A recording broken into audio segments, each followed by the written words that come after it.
அவன் என்ன செய்கிறான், நான் அவருடைய புஸ்தகங்களை தொட்டால் சொஸ்தமாவேன் என்று சொல்லி, அதுக்கு பாருங்க, சும்மா இருக்கா சொல்லல, அவன் போய் என் சட்ட கூட்டத்துக்களை பின்னாக தொடர்ந்து அவன் அந்த செய்தித்தால் தொட்ட உடனே சுகமானான். ஆமென்.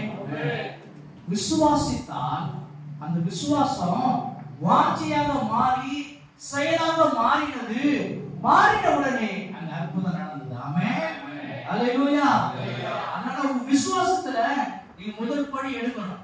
நீங்க முதல் படி எடுத்து, ஆமாண்டவரே இதுவரைக்கும் நான் எப்படி ஜெபம் பண்ணேன்னு எனக்கு தெரியாது, ஆனா இன்றைக்கு நான் கேட்ட வசனத்தின்படி நான் மறுபடியும் என்னை அர்ப்பணிக்கிறேன். நான் மறுபடியும் என்னை அர்ப்பணிக்கிறேன் அப்படி நீங்க அடுத்த ஸ்டெப் எடுக்கணும். கர்த்தர் கிரியை செய்வார். அல்லேலூயா, அல்லேலூயா, அல்லேலூயா.